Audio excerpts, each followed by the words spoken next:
মোল্লা ইউনূসের ঘাট অব্দি যাওয়া দরকার। ভারত মাতাকে জয় শ্রীরাম। দুনিয়ার হিন্দু, দুনিয়ার হিন্দু, দুনিয়ার হিন্দু।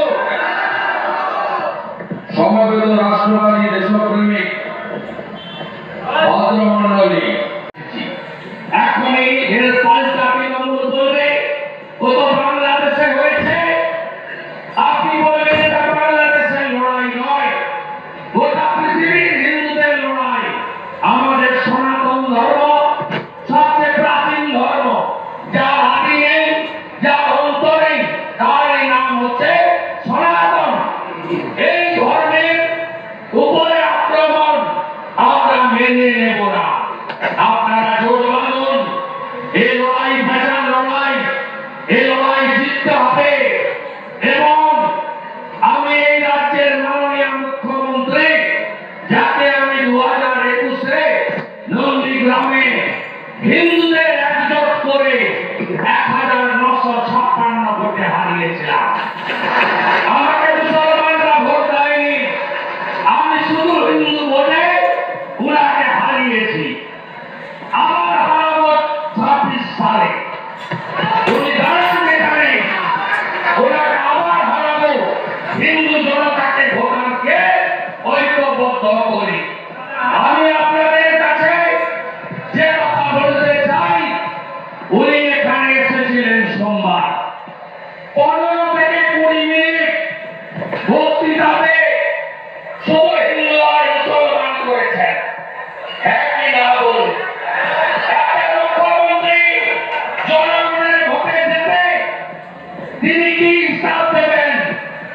রাজ্যের আইন শৃঙ্খলা কেমন আছে, কটা কলেজ হলো, কটা ইউনিভার্সিটি হলো, কটা হসপিটাল হলো, কতজনকে সুস্থ রেখেছি, কত বেকারকে কাজ দিয়েছি, কটা শিল্প খুলেছি, কৃষকদের জন্য কি করেছি, কিন্তু উন্নয়নের হিসাব দেবেন।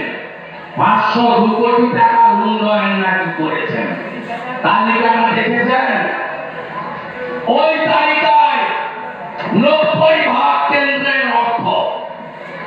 পঞ্চদশ অর্থ কমিশন 15 years, তার টাকা, যার অর্ধেক টাকা তৃণমূলের চোরেরা লুট করে নিয়ে গেছে।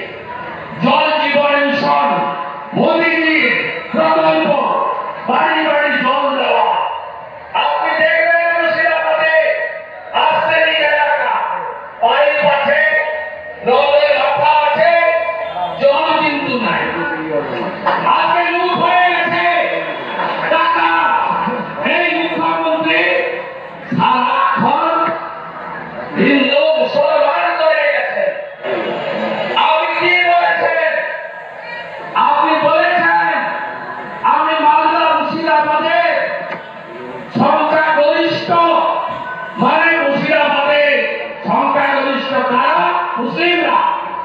তিনি বলছেন আমরা এখানে 28% বসবাস করি হিন্দু, আমাদের ভালো রাখা এবং দেখভাল করার দায়িত্ব তিনি মুসলমানদের হাতে দিয়ে গেছেন।